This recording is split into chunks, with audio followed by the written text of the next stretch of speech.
Okay, there we go. That was so weird. That was so weird. Can you guys actually hear me and stuff?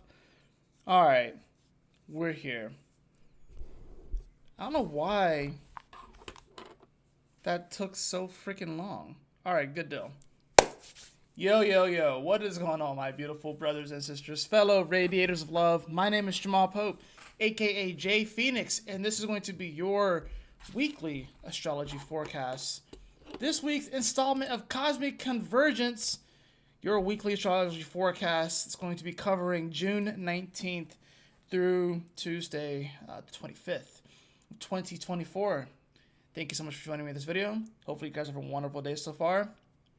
Not really sure what's happening. I like following it on my phone as well, so I can keep up to date with like any comments that may come through.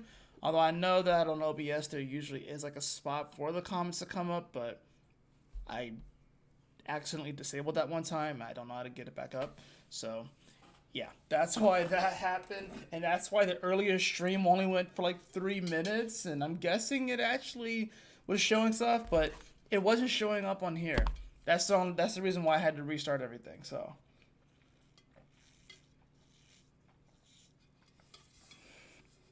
not really sure why that was going on. Really not sure why that was going on. But in any event, hopefully you guys are having a wonderful, wonderful start to your week. And let's go ahead and hop into it for this week. So when I was looking at a lot of the transits for this week, I noticed that it was very moon heavy for this week.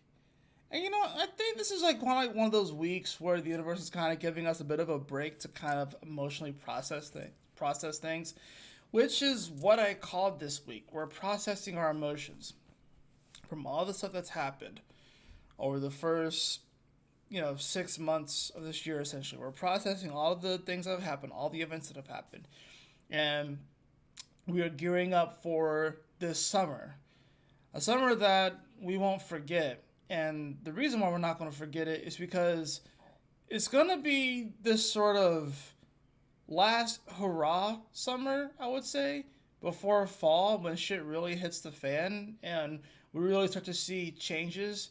Now, we're still going to get interesting stories throughout the summer, but it's going to be a summer where people are going to really want it to feel more like summer. Like really want, probably honestly stick their head in the sand a little bit. But we're going to be processing a lot of what's been going on. So it's the first, and so we're going to see, of course, we've already seen it, Venus and Mercury that have moved into Cancer, and they conjuncted. Mercury's now moved ahead of Venus. We're going to see the Sun come into Cancer very soon as well, which means that the square to Neptune is still building. We are actually going to feel that on Thursday, which is a major aspect. Of course, we do have a full moon that we're going to be getting to in Capricorn. So we have the full moon in Capricorn, we have Sun square Neptune, and there's a lot of moon aspects. Mercury does make an aspect to Mars this week. We also will see the moon. I wrote all my notes down here. We're also going to see Mercury. That's the main thing. It's really the moon making aspects. Outside of the moon shifting signs, the Sun square Neptune, then entering into Cancer, and then Sun, of course, is going to quincunx Pluto as soon as it comes into Cancer, right? And Mercury is going to sextile Mars, which of course I'm going to show you guys all this in the charts and stuff. Outside of that, there's not really a whole lot going else on between the planets. It's mostly the moon. And whenever you get weeks like this, like I've noticed, is like, this is probably one of the heavier moon weeks. So from now until next Tuesday, you're probably going to be on a bit of an emotional roller coaster. And we're having to process all of these different emotions, So we've had all this heavy air energy with all the Gemini stuff. Now things are shifting into Cancer. And of course, that's going to put a little bit more focus on the cardinal water aspect of things. How can we use our emotions to guide us and direct us and kind of move in some sort of direction, if you will? But then, of course, this sun is going to trigger this Neptune, and then it's also going to trigger this Pluto as soon as it comes into Cancer. And now we have all that energy, the Cancer energy, which is also going to be what? It's going to be triggering the nodes. It's going to be triggering the Aries energy as things continue to move forward, although not really this week, but it's going to start to trigger that energy. Where it's going to come into the Chiron aspect. It's going to square where we had the eclipses. So, it's an interesting week. You know, from the just looking at the transits himself and realizing that's mostly the moon doing stuff, you would think that there's not really a whole lot going on this week. That it seems a bit on the quieter side of things. But like I said, it's going to be a week where we're just processing things emotionally. And whereas over the last 30-ish days or so, with all the Gemini energy, we've all been up here. We've all been in our head.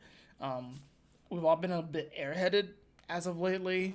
Dreams have been kind of weird. Like almost everyone I talked to has been having weird dreams, or they're feeling a little bit lethargic. They're feeling a little bit more tired.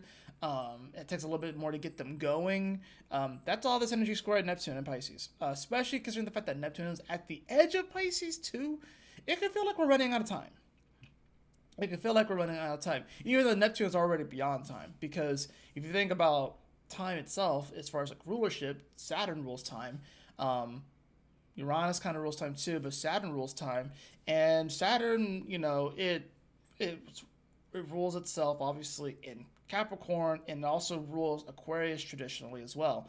When you get to Neptune, that's when you kind of go beyond time. And that's where Saturn is right now. It's beyond time. But it's in that last sign. So the fact that the ruler of Pisces, Neptune, is there on the last degree, it can in many ways feel like we're running out of time. And I feel like this is going to be that first week, since this is the official astrological start of summer, with the summer solstice here, of course. The winter solstice, if you're in the southern hemisphere, right? Since this is that part right now, it's going to feel like we're running out of time, which is why I feel like with this summer that's coming up, people are going to be approaching this summer like they're running out of time. And they're kind of right. But it's not like we're not going to be able to have fun summers in the future. It's just things are going to definitely look a lot more different when we get to next summer. That's really the main thing. So it's like, this is the image I made for this cosmic convergence, and I felt like it was applicable. You have this dude chilling on top of a crab. Of course, crab is Cancer, right? And when I was initially making this, I wanted each bubble to be kind of a different color, representing different emotions that we're processing. I do think it's interesting how he's kind of leading on this gourd-like thing. I can't quite tell what it is, but it kind of looks like a gourd. So that could almost be like the Aquarian aspect of this, with Pluto being there too. But yeah, this is just one of those weeks where it's like we're having to process a lot of the things that are happening. Being that this is Cancer too, we're moving from a very social sign of Gemini, or a rather social sign of Gemini. I would say that Virgo. I would say that Leo, Virgo, Libra, even Scorpio are a little bit more social than Gemini and Cancer. But we're moving from that airheaded Gemini energy to now this cardinal water energy. So now we have like this. We're going to be in our feels a bit more. We're going to be in our feels a bit more. Not only that, but we have this sort of shell. And I think, emotionally, we're having to kind of process these different things that we've gone through. And there's almost sort of like a calloused aspect to this. Although that's more of the mood in Scorpio starting off the week, where I think we come into this week emotionally feeling a bit calloused. Emotionally feeling like, things have like calloused over. So it brings about a bit of a rough, almost protective exterior. And, this is going to be a week where, maybe we could start to melt away some of that callousness, I guess, if you will. So where we don't feel as rough and we don't feel as rigid. But, or cold even. I think it's interesting how This, like I said, this week starts off with pretty much that moon in Scorpio. Then it's going to move right into Sag, and this we're going to oppose all of this Gemini energy, and the moon's like almost opposes the sun, but it doesn't quite oppose the sun when it's in Gemini. It's going to be when it goes into Capricorn.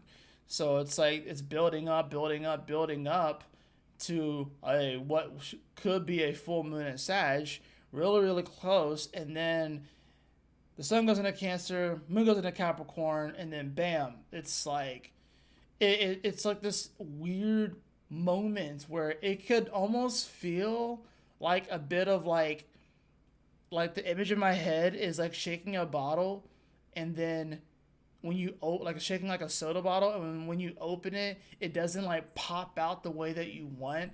You know what I mean? Because that's what Sagittarius would be. It'd be like the fireworks, it just pops.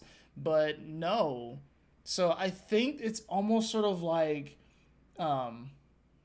we kind of get. This is gonna sound very weird. It's almost like we get set up for like this like emotional blue ball moment where we feel like we're about to have a release, but it's not going to initially feel as satisfying. Now, the release point, being that this isn't Capricorn, is very important. Why? Well, Pluto is getting ready to retrograde back into Capricorn.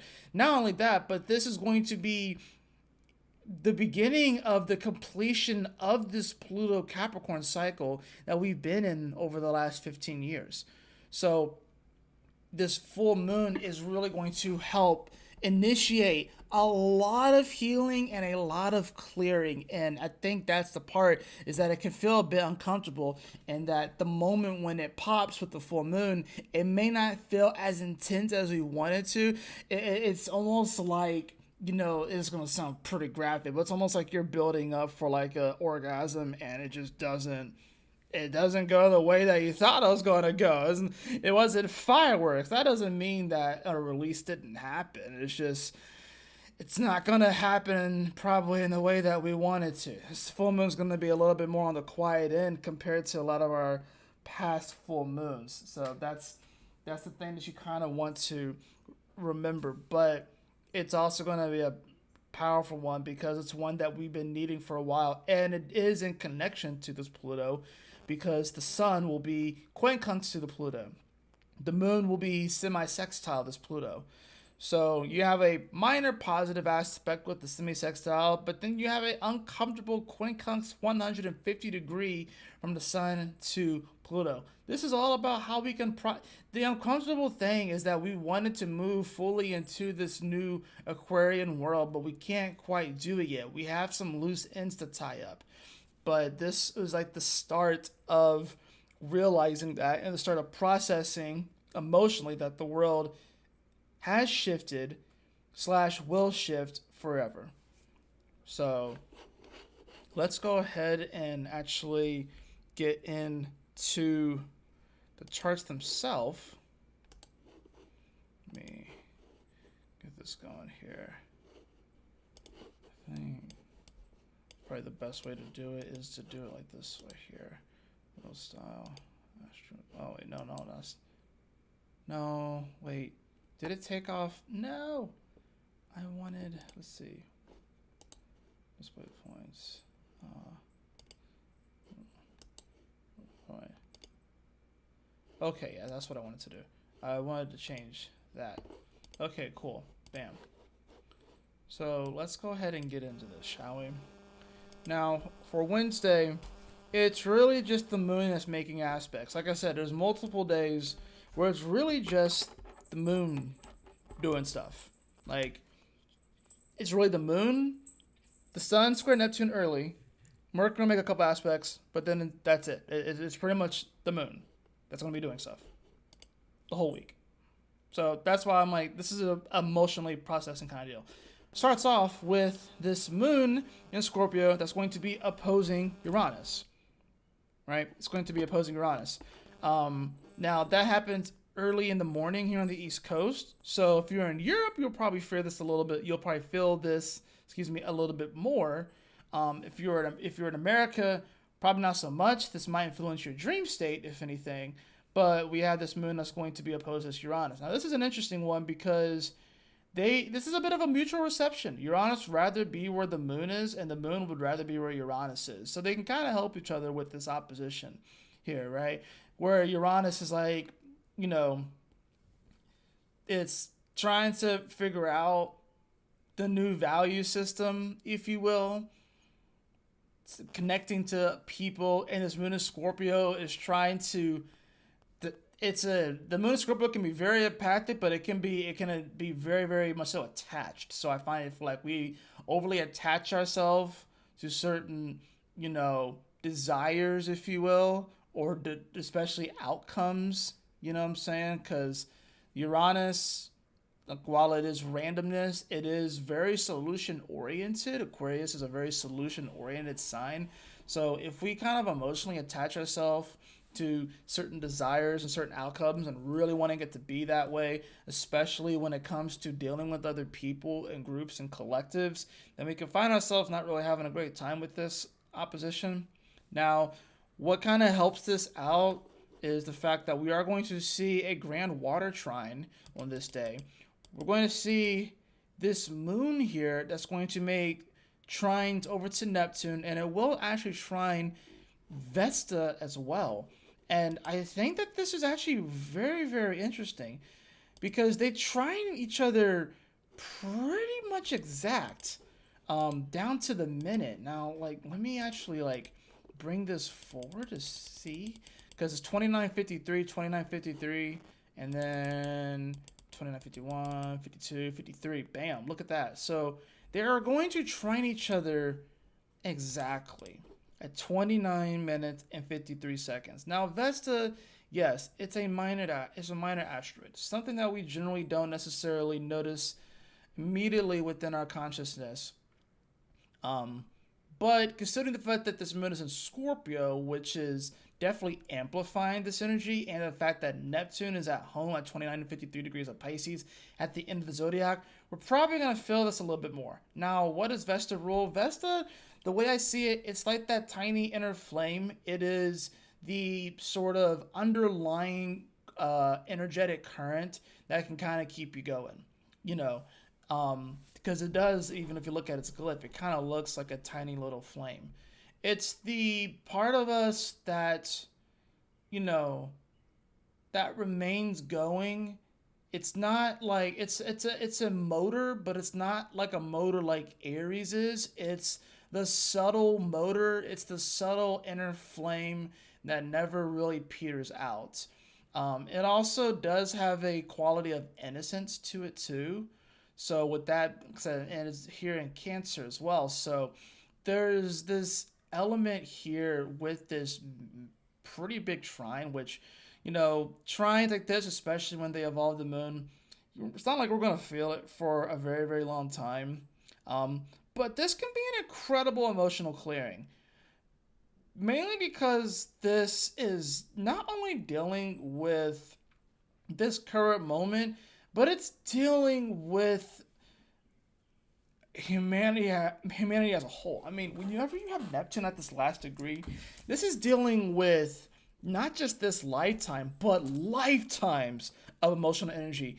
This is a trine where that will help us, probably mostly subconsciously, if you're not really aware of it, to emotionally process lifetimes of stuck emotion. Especially with that moon in Scorpio and fixed water there. And the way that we're going to do that is by realizing that no matter what happens, humanity will make it through. No matter what endings we face, these are all at the end of their respective signs, no matter what endings we may face in our life, no matter what cataclysms we may face, no matter what apprehensions or anxieties, depressions, no matter what obstacles we may face, no matter what illusions or challenges we face, we can make it through them. And that's the part about it. Vesta is in Cancer, which is a sign of comfortability. Of course, we want to be comforted, especially emotionally. it's hard to be comforted when we're on the edge like this, especially emotionally, especially, you know, subconsciously with all this Neptune and Pisces energy. And it's really, and you gotta remember, Neptune is sort of like this higher octave of Jupiter, if you will, where it's about expansion and our dreams and hope, but it takes it and it throws like this weird kind of Willy Wonka kind of twist on it. You know what I'm saying? So it's like it takes things to a different kind of level. It really does. And that's why I'm saying that this is a moment where it's processing probably not just the emotions of this lifetime, but probably many lifetimes. And probably dealing with DNA stuff and different things of that nature, right? So I wanted to point that out because, like I said, it's not every day that we see stuff like this. Major trines, let alone at the end of their respective signs, and it's a grand water trine, so it's like the first grand trine that we've had in a while. And with it being water, like I said, people are going to be a little bit more in their fields. Like I said, Vesta is a little bit more subtle as far of its influence and impact, but the fact that the moon and Neptune are involved here, it kind of amplifies it. So it's definitely going to be an interesting day as far as that goes, as far as like setting the tone in many ways for the week. Now, that moon is going to move into Sag, right? And of course, when that moon moves into Sag, it's going to want to bring about a bit more of a jovial energy and not as deep, not as intense, which is nice. I think, with Tuesday and Monday when Venus and Mercury moved into Cancer, things got initially very emotional. Why? Well, because the moon was in Scorpio too. So things got a little bit deeper. But it was kind of weird, at least from what I've observed. It was almost more like a lethargy. It wasn't really it wasn't like a brooding. It was more like a lethargic, sort of like a strange. It was definitely giving Four of Cups vibes, if anything. At least that's the way. I mean, you guys let me know what your experience was like over the last little bit here, the last couple of days. But it's felt kind of Four of Cups vibes, you know, where it's like I think great things are being offered to us, cool ideas, especially Jupiter's still in Gemini, and then of course we have the Sun is about to square Neptune. So it's not like we don't have like cool ideas that are coming up, but it's almost sort of like we're sitting there like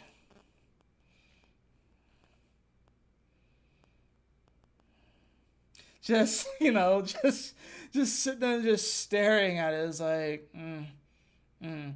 Almost sort of like we're trying to like it's like the universe is offering us something and we're unimpressed. I think deep down we know that there's some awesome things that are coming, but I think also that we feel like we'll probably have to go through some shit before we get there. We're wondering if it's going to be worth it. I believe it'll be worth it. I really do believe it'll be worth it, but we're not really going to be able to see that until next year, because we still kind of have to go through it. We still have to go through a lot of the other things. The second half of this year, which is going to make the first half of this year look like a cakewalk. So Smooth's going to move into Sag and definitely is going to bring a bit more of like an uplifting, jovial, positive energy. Granted, it will be now squaring all of the Piscean energy and stuff too. So we have that to look forward to. This moon is going to oppose Jupiter on Wednesday, albeit it's going to be like kind of towards the tail end of the day, at least here on the East Coast. It's going to be towards the tail end of the day. And while it's doing that as well, it will make some quincunxes over to this Cancer energy, over to Venus, over to Mercury, while it's about to oppose Jupiter. And I think that's kind of the interesting thing. I think what makes this awkward leading up to the Jupiter energy is because the moon, it's in Jupiter's house.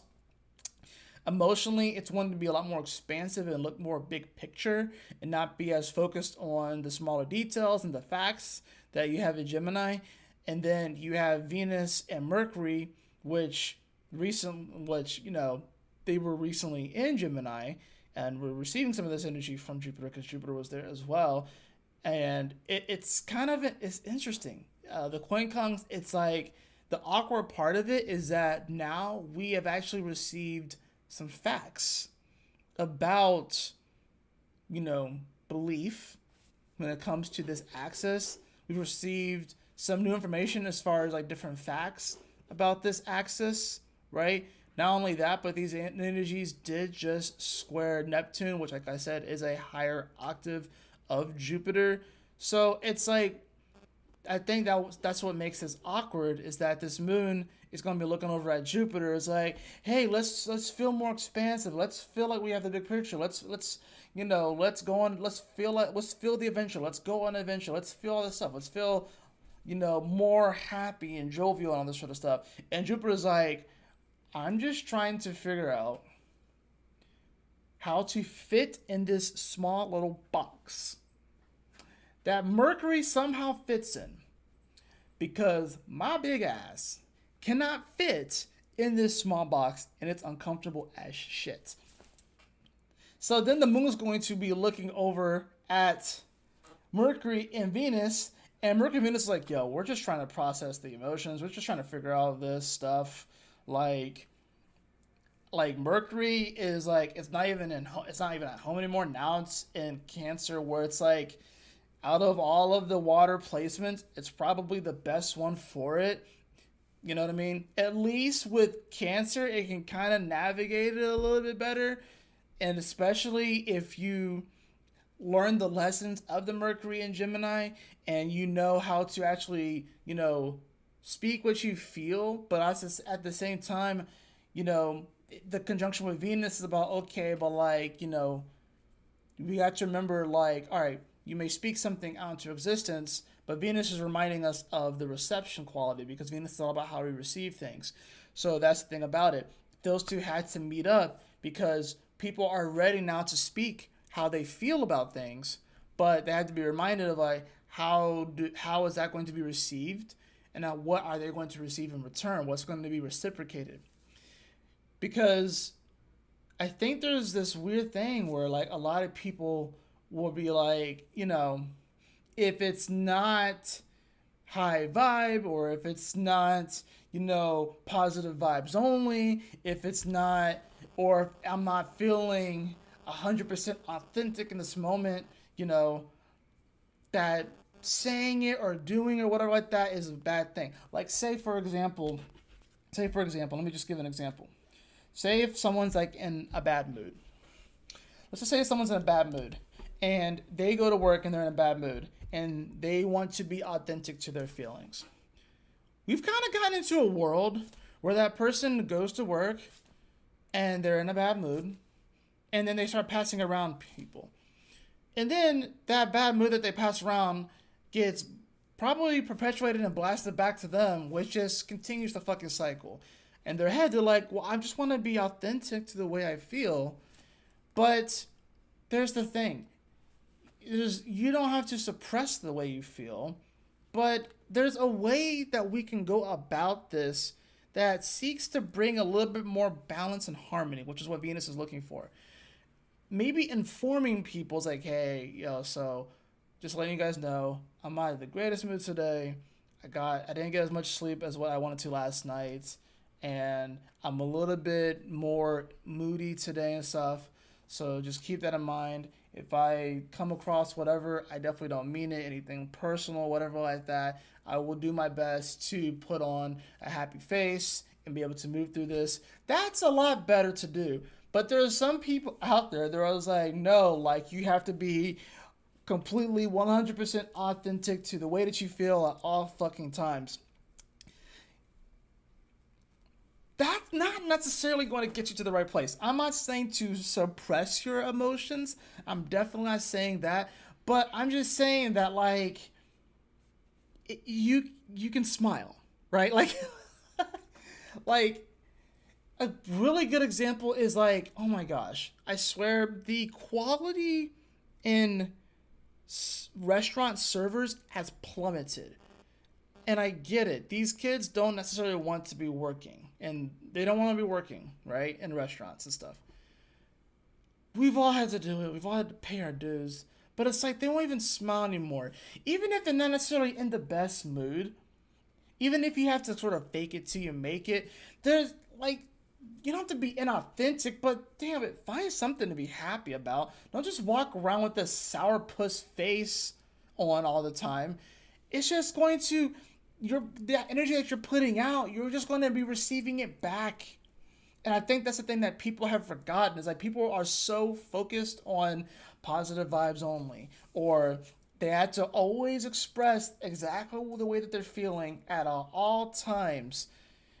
When people aren't, they're not giving people disclaimers, they're not giving people a chance to understand, to adjust potentially. They're not adjusting, they're expecting the world to adjust around them. Like that, we can't be doing that anymore. And I think that's what this whole moon opposed Jupiter quincunxing Mercury and Venus is going to be teaching us.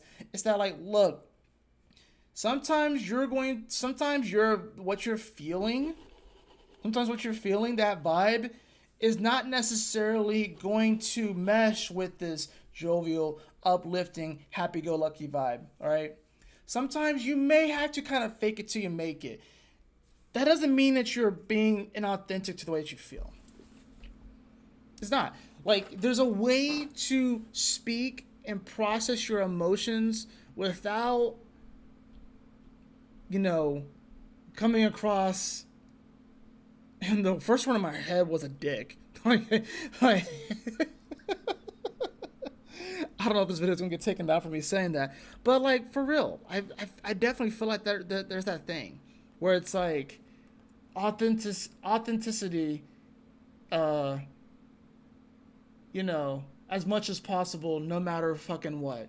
So like, if someone's in a bad mood, they have to just be in a bad mood all day around everybody and not even disclose it with people, not even try to adjust, not even trying to shift, but they just go around and be that way to everybody, And then you just perpetuate it, and then you wonder why you have a bad day.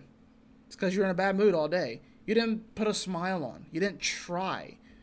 Like, just try. And I think that's what the universe is saying. Like, try. Or at the very least, like I said, try and have an intelligent conversation about it. Disclose it. It's like, you're like, yo, I'm feeling kind of off today. I'm feeling kind of weird today. If I seem a little bit more moody, maybe a little bit short, just know that's nothing personal. Know that, I will do my best to work on it and try and have a positive day, but I'm not fully feeling it. That is much better than just going about the day and being like, I feel sad, so I'm going to embrace the sadness and only do sadness for the, you don't have to do that. I felt like there's some people that feel like they have to do that. That's the weird thing about it. And like I said, with the opposition to Jupiter is trying to fit into this small little box. You gotta remember, Jupiter is the largest planet. Mercury is the smallest planet. So Jupiter trying to fit into that small box is like, I don't know how to fucking do this. Just trying to learn how to do that. Jupiter almost has to shrink itself, in a sense, in order to do that. Jupiter is much more concerned about Jupiter, it takes it 13 months to go through a sign. Mercury flies through signs. It flies. Even its retrogrades, it flies faster than Jupiter through a sign. Even in its retrogrades. Mercury can't waste time. Now that Jupiter is in Mercury's house, where things are moving really quickly, and Jupiter wants things to kind of slow down, even though it's faster than Saturn, it's faster than Uranus, it's faster than Neptune and Pluto, it likes to move at its pace and enjoy itself with the top down. Jupiter likes to cruise. Right? Jupiter likes to cruise. It's not a sport car like everyone thinks it is. Everyone thinks that Jupiter's like a sport car. Yeah, but it's like cruising. It's not on the racetrack. Not like Mercury.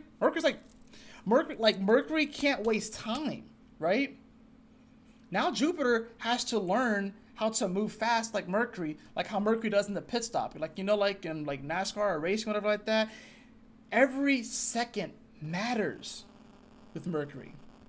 Every second matters with Mercury. Jupiter has to just take its time and learn. Now Mercury's gotta go. Sometimes you can't fill up the entire tank. You gotta go so you can finish those laps. because the time matters. Every single minute matters. And that's where Jupiter is right now. It's having to learn how to speed things up a little bit and also care a little bit more about the facts than the ideals. So I think emotionally, we're going to be a little bit more idealistic, but the planet of idealism, Jupiter, is having to learn about facts and the importance of the facts. The fact of the matter is that if you don't replace these tires fast enough, you're going to get behind really, really quickly. Those are the facts. Idealistically, would it be cool to not have to rush like that? Or to dread rushing like that? And it's like, oh my God, I gotta do this real fast, I gotta do this, and worry about messing up? No, you just gotta go. You just gotta put yourself in the mindset and go. Instead of overly worrying about things and overly thinking about things. That's the thing about it too, that like Gemini, even though it's an air sign, doesn't deal with anxiety like Sagittarius does. Now, I'm not saying that Geminis can't be anxious. I'm just saying that it generally it doesn't deal with anxiety like the way that Sag does. Gemini will move through it a little bit faster. Jupiter will try and find some sort of belief behind it. Will try and stretch things out. It'll study it and study it and study it until it's blue in the face. Whereas Mercury is like, oh crap, all right, so how do I handle this? All right, so I gotta do this, I gotta do that, I gotta do this. You know, it'll laugh at its own anxiety. You know what I'm saying? So this Jupiter and Gemini is teaching us how to find the comedy in life, to kind of laugh at things too. But I think there's an element here where it's like people have these massive beliefs right now, especially with this moon opposing it. People have these massive beliefs right now, trying to fit them into these boxes called facts and truth. Because truth is Gemini, it's not Sag. Sag is belief, you know. But facts and truth is Gemini. So it's people taking these beliefs and trying to stuff them into these boxes called facts. Things are kind of blowing out the sides of it, you know. And people are wondering, like, oh my God, I can't believe this doesn't fit. Well, no. It doesn't fit. That's okay. It's actually getting rid of the excess that doesn't need to be there. You know what I'm saying? There's nothing wrong with, thinking big and having beliefs and having faith and being ideal. There's nothing wrong with that, but it's like when you take that and you try to fit into a box of facts and stuff like that, and then it starts to spill over the sides, and then you get upset about like, oh my God, I can't believe this isn't working. Well, that's just the fact of the matter is. Take, for example, this, right? Somebody can believe that they are, like, say, all right, let's just take an athlete, right? This is a perfect example to illustrate this whole Gemini Sagittarius dichotomy. Well, this is a good example, right? Someone can believe, especially emotionally with this moon Sag, someone can believe, let's just say in general, that they are an awesome athlete. Let's just say that they're a football player, right? Right? They're an awesome athlete, right? They dominated elementary school.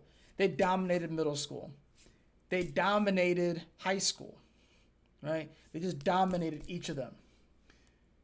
Move on to college, and they're not as dominant as they were before. So they may have this big belief that they're this awesome athlete, that this awesome football player, right? But then they get to college, and I'm saying American football. Then they get to college and realize that, oh shit, the fact of the matter is, it doesn't matter what I believe about it. The fact of the matter is that I'm no longer number one. I'm like number 10. So people can do either one of two things. Either they can accept the fact of the reality that they're not number one anymore, they're number 10. And then they if they really still want to be that, they work on it and they get better. Or they continue to play as if they're number one and start making mistakes and start fucking up. And then maybe in college, maybe by year 2 or year 3, they're dominating again and they're number one again. Cool. Then they get to the pros and they go from number 1 to number 20 or 30. And then the process starts all over again. The fact of the matter is that when they leveled up, they were no longer the best. It didn't matter what they believed about themselves, they were no longer the best. Another example, right? All right, so like, and I'm gonna use a personal example, right? I'm gonna use a personal account. I'm gonna use it a personal account, right? At one point, I thought I was a very good writer. Okay, I thought I was a very good writer, and I think it's because up until this particular point that I'm about to express is that I was never really challenged with that. I started writing when I was in fourth grade. I really, really enjoyed it. I think people were impressed that I could just write a lot. I don't know if it was necessarily like I wrote well, but I think people were just surprised that I could write a lot. In eighth grade, I remember having this project where we had to write short stories. Everyone's was like 2 to 3 pages. Mine was like 10 to 12. Then I get to high school and I join an online forum, and I am at this point I am putting my writing out on the internet, doing like publishing like chapters at a time on different websites and stuff.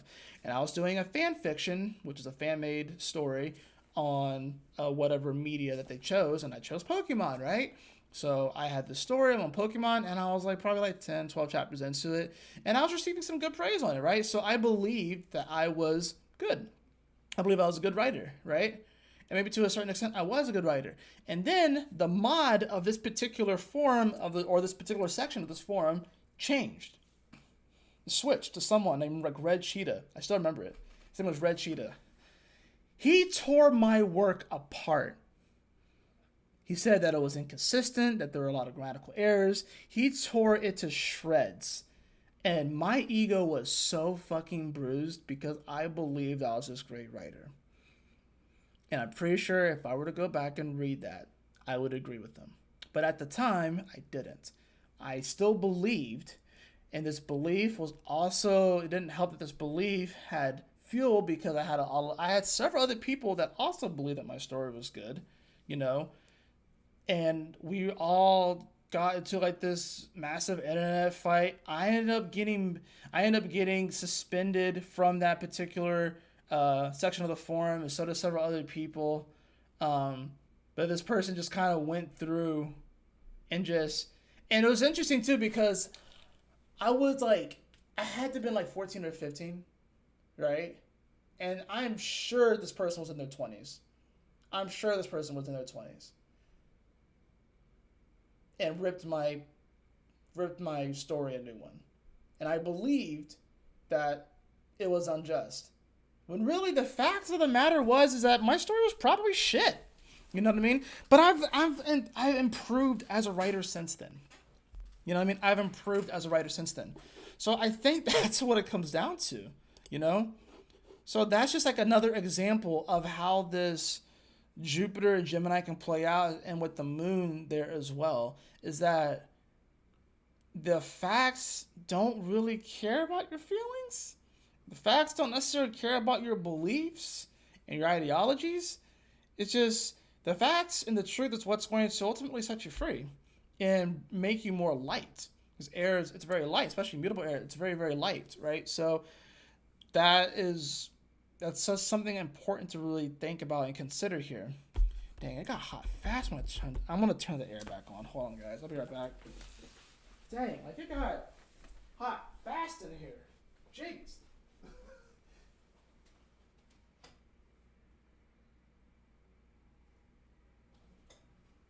It's like I turned it off because the air is like it's blasting like right on me over here. But so that's the thing, right? Trying to take these big beliefs and stuff them inside this box called facts, and inevitably, you're not going to be able to take everything with you. You're not going to be able to close the box and bring it with you. And I think a lot of people are going to be trying to do that over the next year. They have all these different beliefs about society, themselves, it's possible, blah, blah, blah, and they're going to try and take it with them to the new world, and they can't. And that's going to cause some major frustrations over the next year.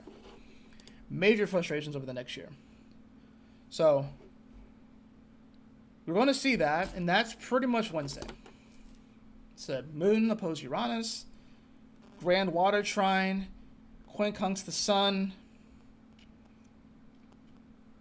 Well, yeah, it's going to quincunx the sun. Actually, no. Yeah, quincunxes the sun at 29 degrees. So we get some edgy energy right there, too. Um, and then it's going to shift into Sag, oppose Jupiter, and quincunx Venus and Mercury. And that's Wednesday. So now, moving into Thursday, you can already see that the square is building up. Sun Neptune square is already building up here at 29 degrees. So coming into Thursday morning, we can see that this moon has moved on to 9 degrees of Sag. By this point, it has made a quincunx over to Mars. It's also going to trine the North Node and sextile the South Node, but the main thing on Thursday, of course, is the Sun square Neptune, and then, of course, the Sun moving into Cancer in the afternoon. So, we already felt the moon oppose Jupiter, right? We're already having to deal with the facts and realizing that not everything that we feel is true is actually true, or can come with us on the journey when it actually can. Now we got to deal with the Sun making an aspect to Neptune, the higher octave of Jupiter, and it's at the last degree of the entire zodiac.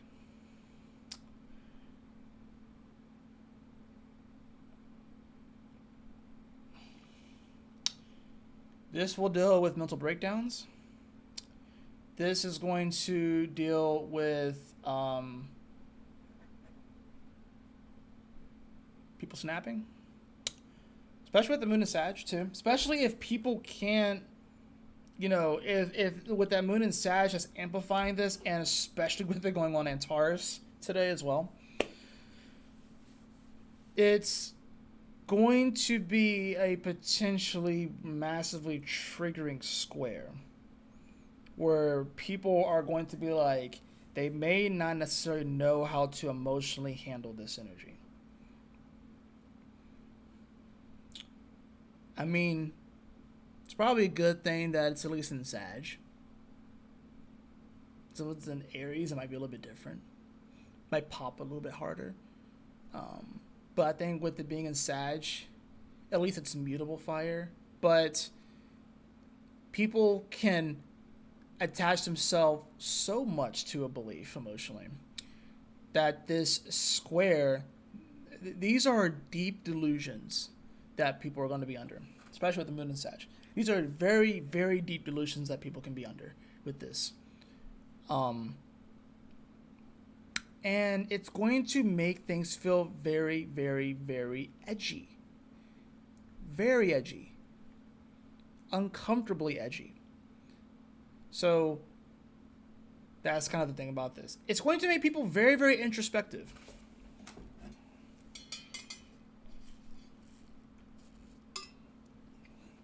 And a lot of people don't like being introspective. I've noticed that. A lot of people do not like being introspective. It makes them uncomfortable. The dreams are going to be pretty wild, pretty intense. I will say that. Especially, dreams will be a lot more intense because of the moon and Sag too. It does bring a little bit of a dreamy kind of element to it. Dreams will be very, very intense with this as well. So those of you who are in America, especially, coming into this energy, waking up with this energy, just if people are like, yo, I had a weird dream last night, it's this square. It's 29 degrees.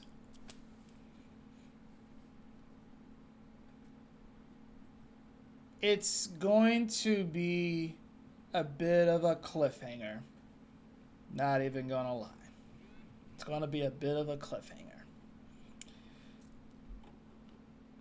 Because we'll see that continue to build throughout the early morning as that moon continues to move throughout Sagittarius. And as that moon starts to build up to a square with Saturn, so we have some more tightening tension here as well. So, and then come early evening, the sun will shift into Cancer and thus initiate the solstice. So it's going to be a long day. And I've even been noticing it just like today. Like it's 9:09 and I can still see light out, which is wild. It's still light outside, you know. And that's the really cool thing about astrology too, is that like you can actually observe it happening physically. Like if you were to go outside at the same time every day and observe the sun, you'll see the sun at the same time. You will see the sun shift across the sky. You'll see a shift from being, depending upon when you start, from like more overhead, and then it'll go over and then over and then over and then over and then over, and it'll stop and then it'll come back. Like it's observable, which is really really cool. But like I said, I can see through the blinds right here, and I can see that there is still light outside, and it's 9:09 p.m., which is freaking wild. So we're going to get to the longest day. So the fact that we have a Sun square Neptune on the longest day just amplifies the edginess of this, because we all can feel like the shoe is going to drop, but it's the longest fucking shoe drop. It's going to feel so long, and it's going to feel like such slow motion that the moon in Sag during it is going to make it a little bit angsty. So people may start to try to escape into different things, you know what I'm saying?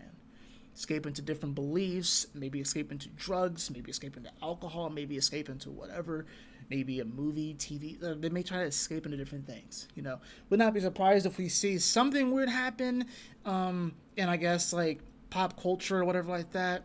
I wouldn't be surprised if we see something that happens in pop culture with this square on Thursday, and then the sun moves into Cancer. So it's going to immediately initiate an emotional response from people.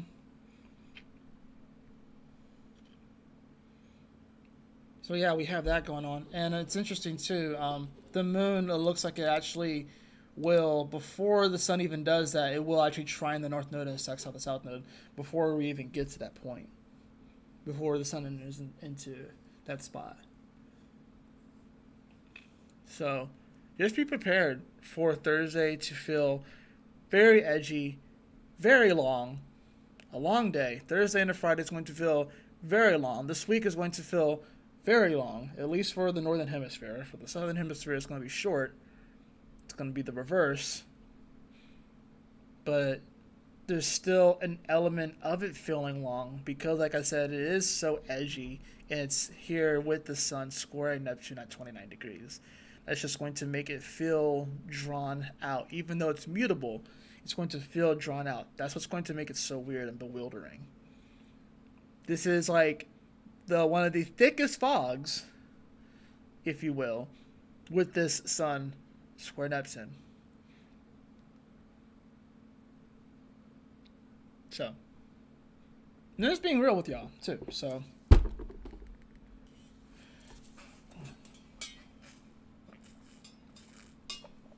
don't want to sugarcoat it, you know. So now, to continue about the day, we will see, of course, coming into Friday, the moon's going to square Saturn. So East Coast people are probably going to be more asleep. West Coast people, you'll probably feel this a little bit more. Europe people, y'all be asleep. So people on the other side of the world, y'all will definitely be feeling this a little bit more.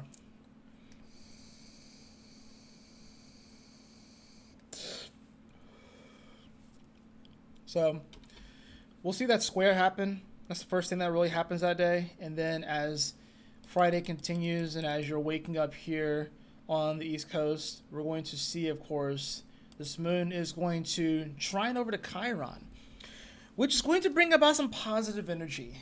It's another place where we're going to be emotionally processing things, but from the Chiron aspect. So it's about, kind of learning from our wounding, learning from maybe mistakes, maybe learning from how sometimes we may feel like we've gotten dealt a bad hand, but how we can still be rewarded by the universe. We can be rewarded by God and stuff too. So it's like, this is going to be a moment where it's like, keep faith, have trust that things are going to work out, and, So Chiron being that it is that wounded healer, and this is a trine, which it brings about harmonious quality to this. And Chiron is a centaur, and Sagittarius, and they are the centaurs, right? So there's a kind of an interesting element with this, Um, it can be very healing, especially from a mental aspect. 2 plus 3 is 5, and 5 is Gemini. It is mercurial in nature, 5.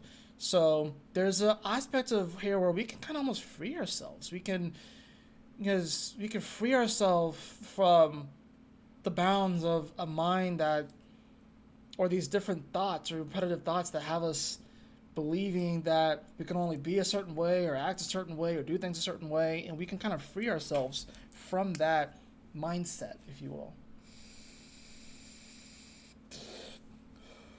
Or be like, oh, well, this thing happened to me, which means I'm always going to be this way. This moon trine Chiron can be an opportunity that actually helps us to kind of free ourselves from that belief about ourselves, that because of this happened, that means why I'm like this, and why I act like this, and why this has to be this way. Like, it doesn't have to be that way.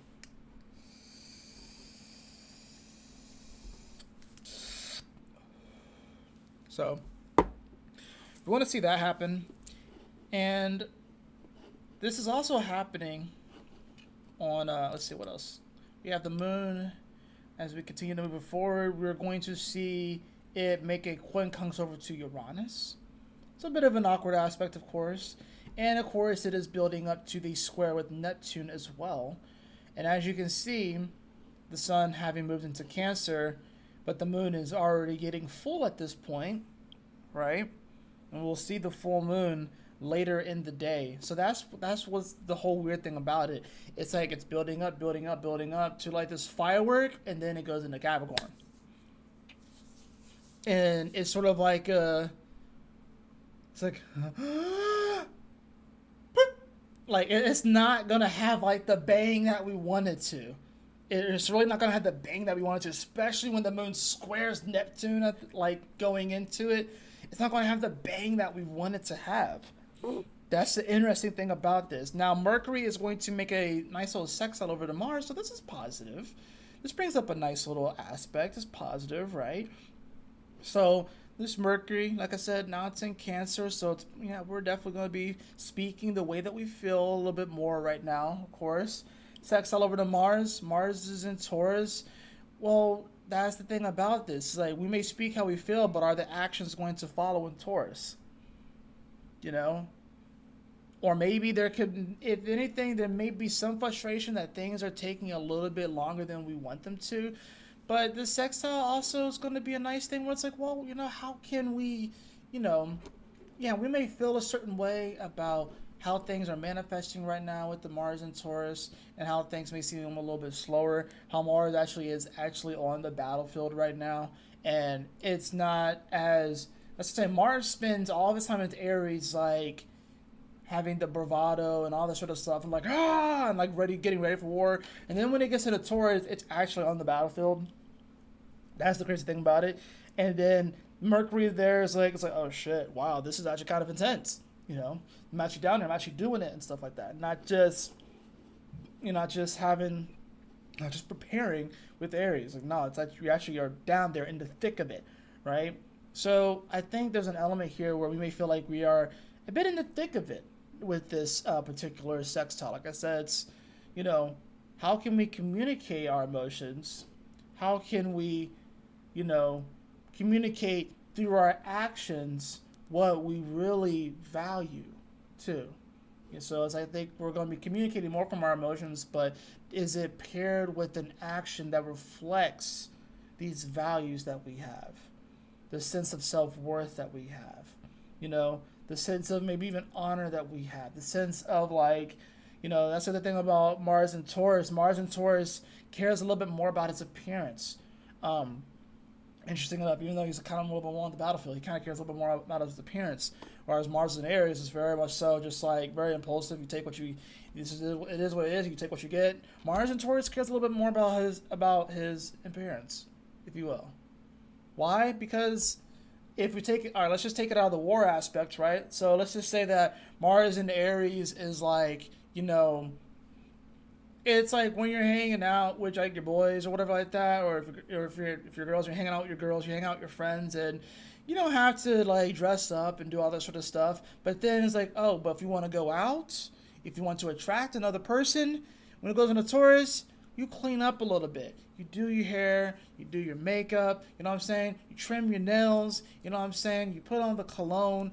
That's really what Mars and Taurus is about. So it's like you kind of spruce things up a little bit. Mars and Taurus peacocks a little bit more. That's the thing, it peacocks a little bit more when he's in Taurus, right?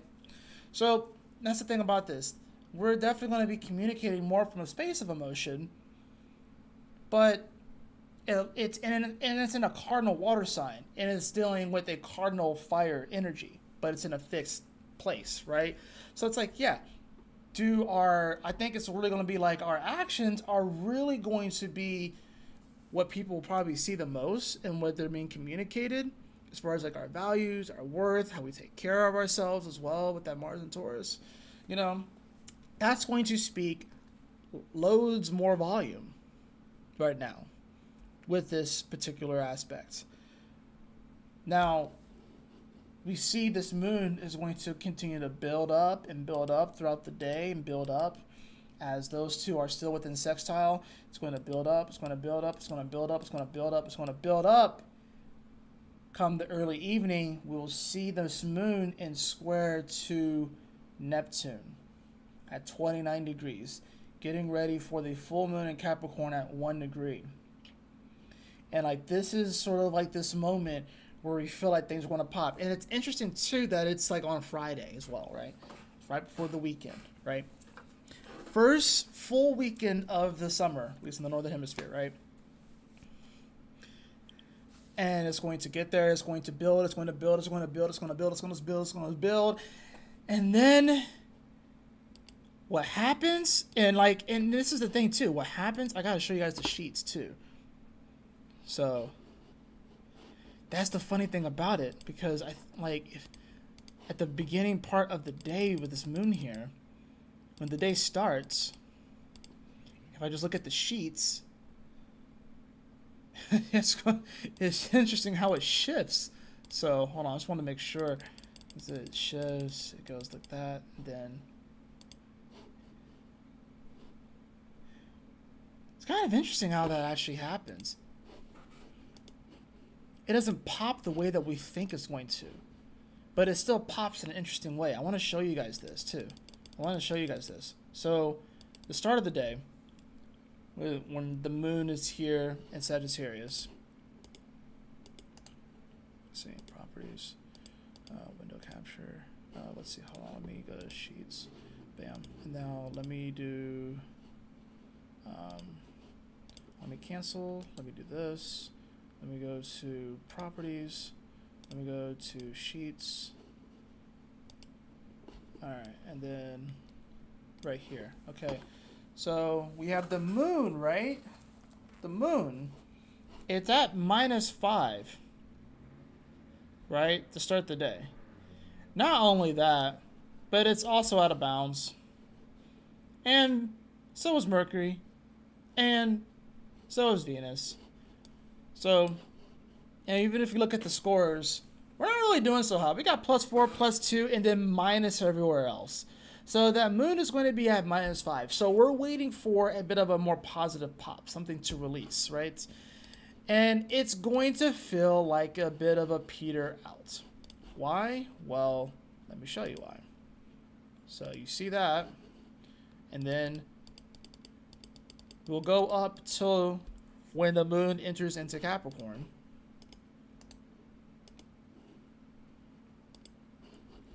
Let me go sheets. Bam. Okay. We'll go up to when the moon goes into Capricorn, and then you'll see. Hold on. Dang it, that's not what I wanted to do. Hold on. Let me go to properties. Bam. Astro sheets. Boom. So it was at -5, and then it goes to -1. So yes, it technically does pop. It technically does pop. It technically gets a better score, but it's still in the negatives. It's still in the negatives. That's why it's going to feel like such a wet paper bag. Because we're waiting for this full moon pop, and it's not going to pop the way that we want it to pop. It's not going to have the firework that we want. It's a bit of a dud. I'm sorry. It's full moon's a bit of a dud. But it's going to only feel like a dud. That's the thing. It's not actually a dud. It's just the appearance of being a dud. But it's not actually a dud. What it actually is, it is the release point, this major release point, and just precursor, if you will, to all of the Pluto and Capricorn stuff that we've gone through over the last 15 years.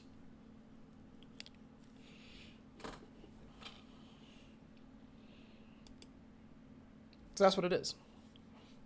It's going to be this major release point as far as that stuff goes.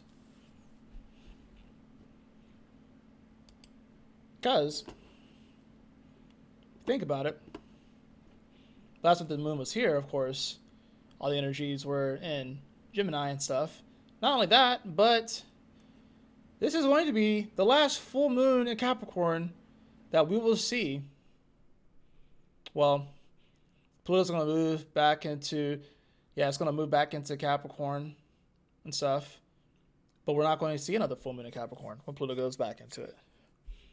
So, now let's have a little bit of fun, shall we? Let's have a little bit of fun. Let's see.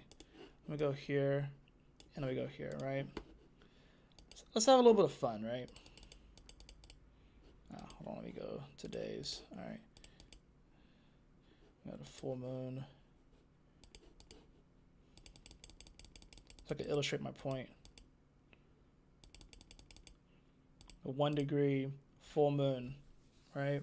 Okay, so now why is this important? Of course, obviously, like I said, we have a little semi-sextile, but then we also do, of course, have the quincunx awkward aspect between the Sun and Pluto, right?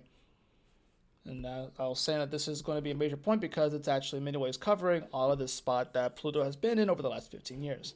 Now, let's go back a year to the last time that we had a full moon in Capricorn, right?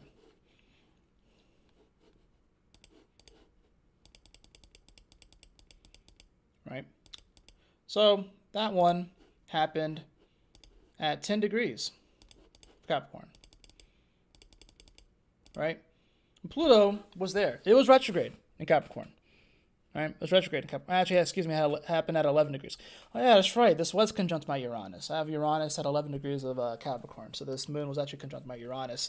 And Mercury, ironically, was opposed to my Neptune because my Neptune's at 14 degrees of Capricorn. So, yeah, this was actually, and I had the North Node at 10 degrees of Capricorn. So this was actually hitting me kind of directly.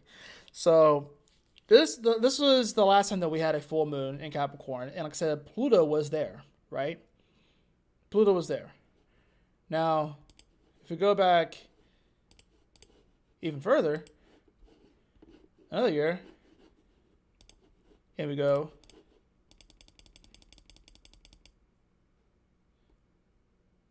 We'll see that that was a full moon that was pretty much conjunct. It was pretty much conjunct Pluto at 21 degrees, right? So these are like the last ones that we had and stuff. If we're looking at full moons. Now, this full moon in Capricorn, as you can see, is the first full moon in Capricorn that we're going to get with Pluto not being in Capricorn, which is why it's so important, because we haven't experienced this in a long time, right? We experienced this, not experienced in a long time, we experienced it last year, but I'm saying this would be the first one that we're going to have with Pluto in Aquarius. We haven't experienced that in a long time, with Pluto not being there, with Pluto being in Aquarius. That's the first time we're experiencing this one in a while, right? So That's the thing that we have to consider here, is that this full moon in Capricorn doesn't have the influence of Pluto there. Now, Pluto and the moon have been in Capricorn together and it not be a full moon. Yeah, that's happened. But this is the first time that we're going to be getting a full moon in Capricorn where Pluto was not also in Capricorn. For the first time in 15 years, 16 years or so. Like the last time that we could have experienced this, if we just go back. So, if we just, like I said, just go back a little bit. I already showed you. Oh, wait, no, that's forward. I meant to go backward. Yeah, I meant to go backward, not forward. So, like I said, with this one was interesting because we did see Pluto was in Aquarius and then it retrograded back, right? So that was a full moon. Like I just showed you guys. That happened at like 11 or so degrees, but Pluto was back in this spot. Now, you have to go back to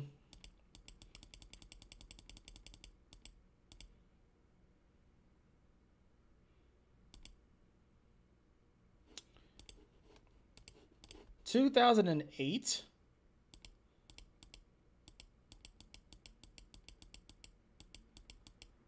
You have to go back to 2008, it looks like. Was the last time that we had a full moon in Capricorn and Pluto wasn't there. It's the last time that we had it. Unless this one happened. Oh, not, that's just a day. I meant to go forward by a year. Because I'm not sure if it retrograded back into... let's see if I do that. Oh, yeah. Yeah, it was 2008. Because there's no way this one happened in Capricorn. That was the first one that happened in Capricorn, ironically. And, of course, Pluto, ironically, if you look at this, this is kind of crazy. This is how you have to look at astrology, y'all. So, 2009 was that first one, 15, right? Pluto at 1 degrees, where this current one is, where this current full moon is going to be, is right here at that degree. So that's really important to consider. Uranus is where Neptune is, or at that general zone where Neptune is. So that is interesting. 15, and that's where Pluto was. But then, of course, like I said, in 2008, if we were to look at it, Pluto was in Sag. We had a full moon in Capricorn, around 25 degrees or so, 26 degrees, technically. That was the last time that you could have experienced this. And where's Pluto? 29 degrees. Oh, squaring where Neptune is right now. Squaring where Neptune is right now. So this brings about an element of transformation. So even though this full moon is not going to feel like a pop, it's a massive pop. It's just not going to have the appearance of a massive pop or the vibrato of a massive pop. But the fact of the matter is that this is the first full moon since 2008 that we have where Pluto was not also in Capricorn. Like it's the first time. So it's been a while. It's been a while.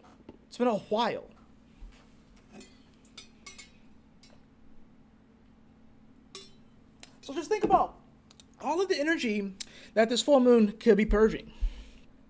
Especially when Saturn deals with timelines. Think about all of this energy that this moon could be purging.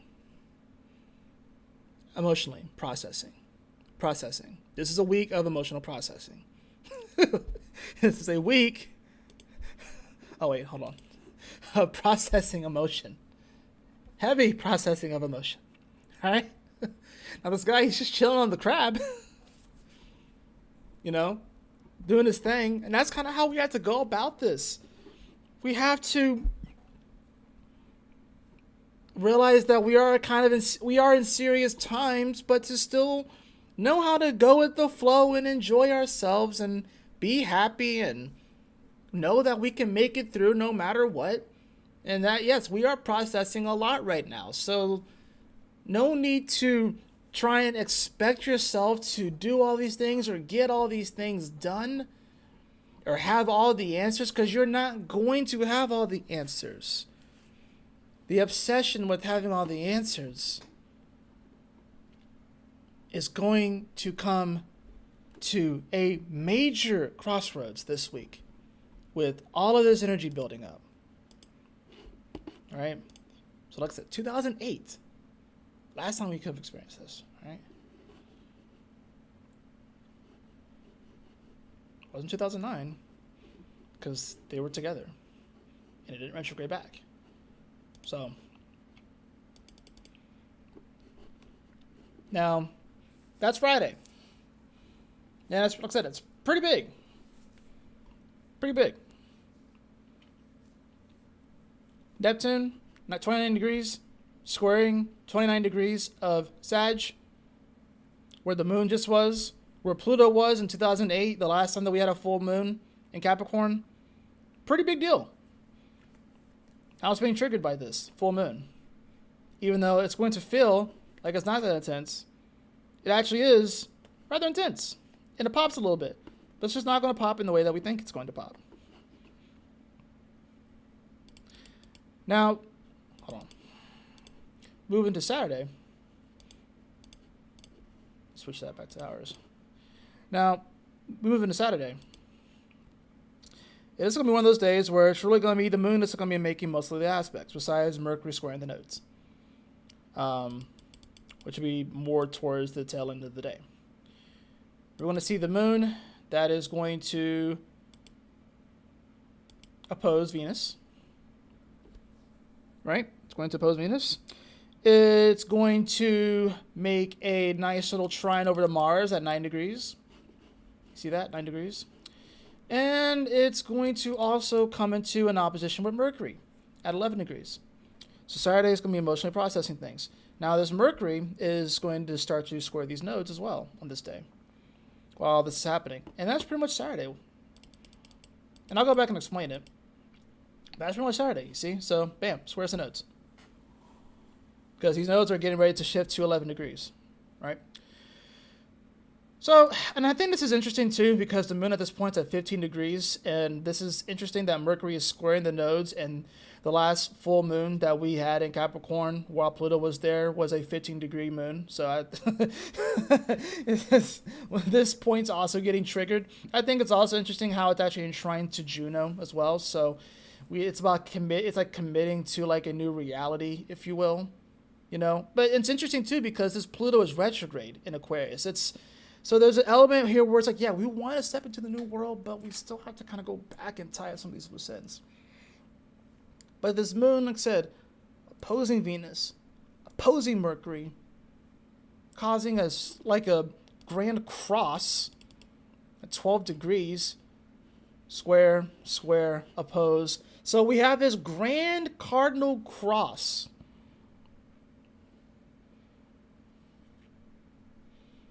Which actually creates a kite, kind of, with Mars and Juno. Well, I would say Mars and Black Moon Lilith, actually. It creates a bit of a kite. So 12, 12, 10. So it's a little bit on the looser end. They're in sextile to Venus. So it's not quite a full kite. If y'all can see this triangle with this right here, the opposition. But it's a kite that can still fly. And I think that's kind of how we're going about this. It's like, you know what? We're trying to get off the ground, trying to fly emotionally and stuff. Trying to understand this. We may have to run a few times to get some wind under this kite, you know? Or maybe we feel like our kite gets stuck in a tree, but it's like, it's not going to take off immediately. And I think that's what this is like, you know what? This new age, this new shift, it's here. It's not going to take off immediately. Kind of going through a bit of the prologue, if you will. And maybe there's a little bit of like nervousness or apprehension or impatience because we want it to start faster. But we can still have fun with this energy. I think that's the thing about this too. Ironically, this moon by this point is at +0. So even though it is in its detriment, it's still at +0. So it's actually stronger than it was in Sag. It's neutral at this point, but it's actually stronger than it was before. Even Mars is at +0. So like I said, there's this element here where on Saturday, if you're doing the work and you're like doing your best to emotionally process things and not take things out on other people and not take things too personally, you can start to feel better about your circumstances, your direction, even though there will be challenges, that things are going to shift. You can start to feel better about, the solutions. I will always find solutions. I may not necessarily know the solutions right now if these different things come up, and maybe this is a time where people are going to be doom scrolling more. This is a time where people are going to be thinking about all of the millions of possibilities and things that could go wrong, and it's sort of like, and trying to figure out solutions for every single thing that could possibly go wrong. This is like, you get to Saturday, it's like, you know what?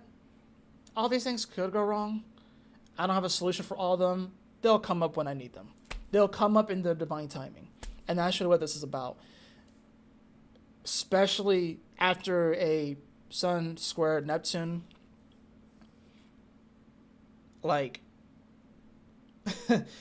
I said, we could be thinking of all these different things, all these different problems, all these different things that could potentially happen, right? Because Jupiter is still in Gemini, so it could potentially happen. It's not necessarily the facts, but it could potentially happen. And we want the solutions for all these different things. It's like, if we need to have like a plan A, B, C, D, E, F, G, H, I, J, K, L, M, N, O, P, like, that's the thing. And it's like, whoa, hold your horses, chill out for a second. The answers will come and will be provided in their divine timing. And I think really that's what the whole Saturday is about, is that things will be presented in their divine timing. Anytime that you have like a square energy, especially with the nodes here, this brings about the aspect of destiny here and fate and the timing of things. We have to trust the timing of things with this. So we can't just force our idea of how we think it's going to go. There is an element of trusting God and trusting the universe here. And that's really what Saturday is all about. Now we move into Sunday, and we're going to see, as we move into Sunday, we're going to see this moon. It's going to sextile over to Saturn. Like I said, I'm telling you, a lot of it is just the moon doing stuff. A lot of it is just the moon that's doing stuff, right? Venus is getting ready to sextile Mars, but it's not going to quite happen, right? Mercury is getting ready to trine Saturn, but it's not going to quite happen, right? So that's the thing about this. It's like we're building up to some stuff, and even though energies are spreading out, it's really going to be the moon that's doing stuff. So yeah, moon is going to make a nice little sextile over to Saturn, right? Then it's going to square Chiron at 23 degrees.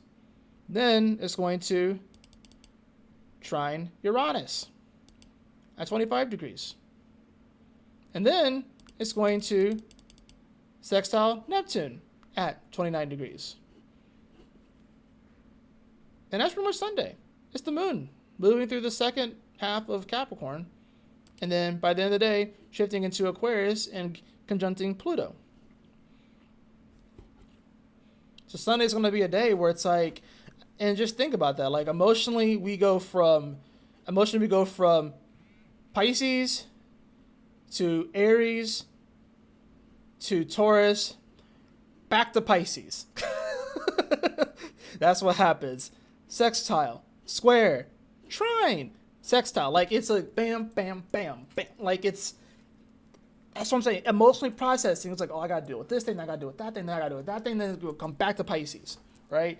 And then it shifts into Aquarius, and then bam, Pluto. So that's the weird thing about it. Like, if Sunday feels a bit like an emotional roller coaster, that's why. That's why. Right? So, I mean, let's go back just briefly talk about these things because, like I said, these are energies that you won't feel as long, but they definitely can be a bit of a roller coaster. So let's see, sextile over to Saturn. Well, Saturn does rule Capricorn, so this could bring up a nice opportunity here where, yeah, this is definitely dealing with emotional responsibility, having to emotionally mature a bit here, but also that through this emotional maturing, we can achieve these awesome dreams. We can actually build these dreams and put things in place. So just because things seem idealistic doesn't mean that they can't happen. So this can actually be positive for your imagination, right? This moon then, of course, is going to square over to Chiron. Well, shoot. Yeah, emotionally maturing, and then we get to the square with Chiron. It's like, oh, well, crap. Well, it's like, oh, crap. Well, this thing happened to me, and that thing happened to me, and I don't know, like, if I'm good enough, whatever like that. Maybe some self-esteem stuff can come up here, and maybe you don't know who you are. That's the thing. It's like, how are you going to build a dream? And then it's like, oh, you want to build a dream? Cool. Do you know who you are? That's the square, Do you know who you are? Then you get to the trine to Uranus. Oh, this is great. You can actually connect with some really cool people that share similar values and ideals in many ways. Maybe it could be like more of like a presenting kind of aspect here. Maybe you're presented with an opportunity here with the trine to Uranus, especially if it's like it could be random out of nowhere. But there's an element of that too. And then it comes right back to Neptune with sextile. I was like, well, so it's about, okay, emotionally maturing with the sextile to Saturn. Knowing that the dream is possible, but it's going to require some hard work. Do you know yourself? Can you connect with the right people? Right? The Uranus energy. And then back to the sextile, the Neptune is like, okay, it's like you revisit the dream in a sense. And it's also mean like, do you believe in it? Do you believe it's even possible? Do you believe that you can build this thing?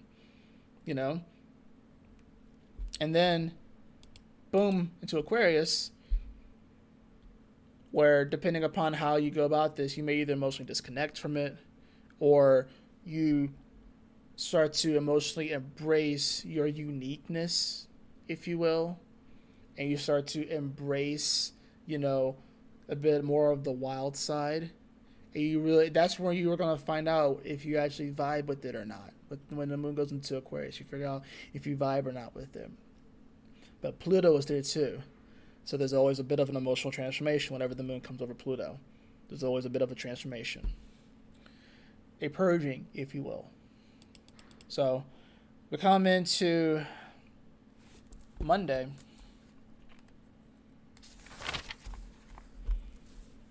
Like I said, that moon, of course, does conjunct Pluto. It is going to trine over to the sun. Right? Well, not trine over to the sun, excuse me. Quincunx the sun. Right? It's going to trine over to Pluto at 6 degrees. And then it's going to quincunx over to Venus. So it's another day where it's just the moon making aspects. It's going to quincunx over to Venus. Right? And then it's going to square Mars at 11 degrees. Right? While it's also trining the south node and sextiling the north node. So once again, we get another day where the moon is kind of being split up, right? You go from Pluto, right? All the way over. So we go from Pluto and Aquarius. So we go from Aquarian energy all the way over to Cancer world, right? All the way over to Cancer world. Then we go back to Gemini with the trine. Then we go back to Cancer with Venus. Then we go to Taurus with the square. And then we go to the nodes. So emotionally, we're going to be bouncing all over the fucking zodiac on Monday. And it doesn't stop there because it continues into Tuesday. It continues into Tuesday. It doesn't stop. Because as soon as we get into Tuesday, we're going to see it make the quincunx over to Mercury at 16 degrees. And what's interesting about this is that this actually creates a bit of a yod. Now, this is a yod that's causing two 150-degree angles between the Sun, Mercury, and then, of course, we have Juno here, right? So we have this going on right here. There's a bit of a finger of God where they're kind of pointing towards this moon, 16 degrees. And that's going to bring up an interesting aspect. It's kind of a, like I said, 150-degree angle, makes it a bit awkward. This moon in Aquarius is probably wanted to emotionally disconnect a little bit or connect or trying to find the vibe. And then Mercury and Cancer, of course, trying to sort out the emotions, trying to speak them. Juno and Virgo is trying to really figure out what sort of services and reality to kind of commit to, if you will. Because that's what Juno's about. It's about commitment. Yeah, it's about marriage and stuff like that. But Virgo, it's about, like, are you committed? Are you married to your sense of service as well? And especially with the moon in Aquarius, it definitely can bring up aspects of service and charity and wanting to give. Tuesday can make for a bit of an empathic day, although this is like really early in the first part of the day. But it can definitely make for a pretty empathic day, despite the fact that the moon is in Aquarius. But I think it's about, how do you show up for humanity, if you will. Especially from a more spiritual standpoint. 1 plus 6 is 7, and 7 is the number of Neptune. It's the number of Pisces. So it definitely makes it much more spiritual in nature. And, of course, you have Uranus, the ruler of Aquarius. 2 plus 5 is 7 as well. So we have a harmony of 7. Right? So, but we have the moon that's going to make those quincunxes. Then, of course, it's going to, as the day continues, we'll see it sextile over to Chiron. Right? We'll see it sextile over to Chiron. And then we will see it square Uranus. And that's Tuesday. So once again, we have another day where it's just the moon making aspects throughout the entire day. Because while Venus is coming into its square with the nodes, it's not going to quite get there. It's not going to quite square the nodes. And while Venus is coming into a nice little trine with Saturn, it's not going to quite get there on this day. That's going to be for next week's stuff. So that's the thing about this week, is that it is a week where we are going to be emotionally processing a lot of information. And you want to just be careful that you don't lose your head during this time, that you don't, that you don't try and force your, idealistic beliefs into the truth box that is Gemini. Try and force too much of it. If some things do not make it inside the box, we have to learn how to be okay with that. Hey, Burbies. But that is pretty much where we are at with this particular week. So I'm going to go ahead and draw cards for the collective. And then we will end this. But I hope that this message made sense. I hope that it assists you on your journey this week, of course.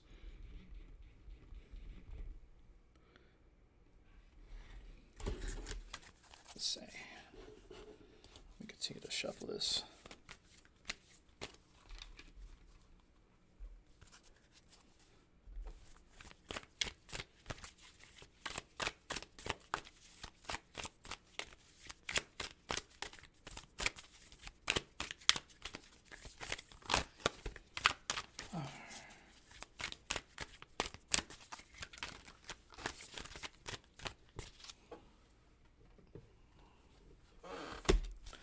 I have the Two of Swords. The Two of Swords. That does kind of slow the energy down a bit. There's a bit of we're kind of waiting to see things. There's a bit of a halt. I see this. I don't see this Two of Swords as more of a stalemate. I see it as more of like a checkpoint. And the thing is that he's blind, so he can't really see. So this does bring about a sense of, there's sort of like a non-judgment kind of quality to this.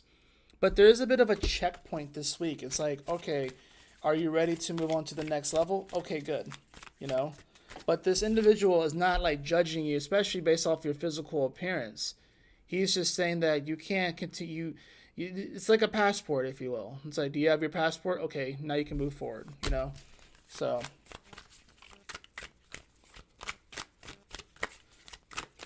I like shuffling this deck a lot, just because like if I try to shuffle traditional way, it doesn't really work very well. So I have to kind of like go a little bit harder, or I have to just change up the way I do it.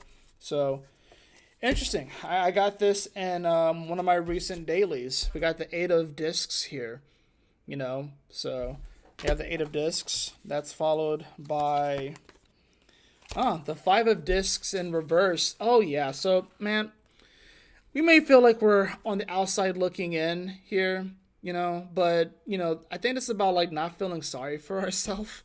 You know what I'm saying? And I think that's really what this card is really in many ways talking about. It's like, are you feeling sorry for yourself? Are you putting in the work and the effort and stuff? There's an element here, of course, where it's like we may have to adapt the way that we're doing things.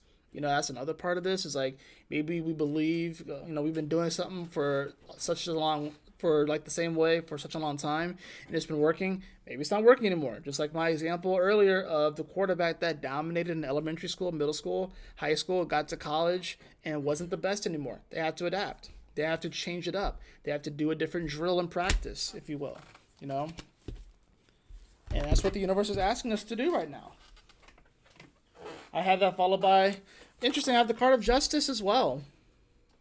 I have the card of justice. And what's interesting in this card is that a lot of times with the card of justice, they're blindfolded. This one, he's not blindfolded. I think that's interesting. And he's like carrying like this massive sword as well, too.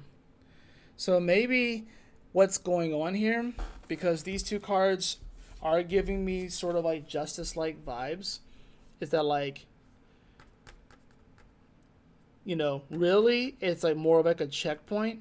But in our head, maybe we feel like we're judging ourselves too much. Or maybe we feel like there has been some injustices, but we're looking to find some balance and harmony. But maybe it's not as objective as we like to think it is. And I think that's the dangerous part of this. It's like we do have to be a little bit more objective with this. Try not to take things too personally. And I think that's the part about this. It was like we may get to this troll and we may take things too personally, and then we go back to this dude. And he's like, yeah, well, I mean, your energies weren't really balanced. You were just kind of leaking emotionally all over the place. And yeah, I can see why, And I think that's what I'm saying. Like, we have to, like, are you going to feel sorry for yourself with the 5 of Discs in reverse? Are you willing to get back into the lab and kind of maybe change it up a little bit? Maybe do a little bit different work?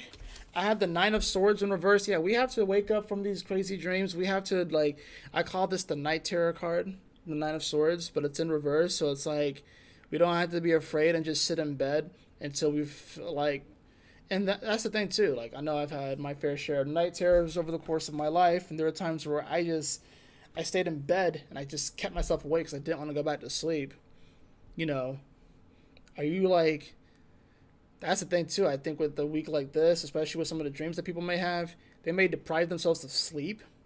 So people may be dealing with sleep deprivation this week, I feel. Don't deprive yourself of sleep just because something may be scary. Just because your dream may be scary. Don't hold yourself back, be healthy, get some good sleep, guys. But that's just coming through. I'm just kind of channeling that. Sleep deprivation could be a thing this week. The 9 of Swords. And I'll draw a couple more cards too. So I also have, I have 2 cards that came out once. Okay. I have the High Priestess in reverse and the 3 of Swords as well. I thought about this card lately. You know what that card made me think of? I'm going to show you guys real fast. Hold on. I'm about to be a freaking nerd right now. Swords of... And honestly, it makes sense. I am like positive that this card is based off of the 3 of Swords. And I didn't even realize it. But it has to be. It has to be. Alright. Oh, I know, not audio. I meant to do this. Properties. Window capture. Let's see. Swords of Revealing Light. All right, for my Yu-Gi-Oh people out there, my nerds out there, the Swords of Revealing Light. Whenever this card was played, it what it did is that if you had like any face down cards, it would reveal what those cards were, and it also prevented your opponent from attacking. So it is a bit of a heartbreaker when you come across this card. Now, what's interesting with this too is that I feel like this Three of Swords is the Swords of Revealing Light, and it's going to be revealing things that were once hidden. High Priestess in reverse. It's going to reveal things that were once hidden. And I think that's the thing. Maybe it may seem scary or whatever like that, but they can't declare an attack. So just because something is going to be revealed doesn't mean that whatever it is going to come after you or attack you or affect you. But I think what the Three of Swords here with the High Priestess in reverse is going to be doing is actually going to be revealing some sort of truth this week, probably for the whole collective. It's going to be revealing something, right? But it's still kind of stuck. Probably why the Two of Swords fell out earlier. There is still a bit of a checkmate and a stalemate where it can't just move just quite yet. But something gets revealed this week, right? So I think it's interesting that I get those two cards with that. I'm going to draw one more card, then I will be out. I'm going to draw from this Oracle deck. So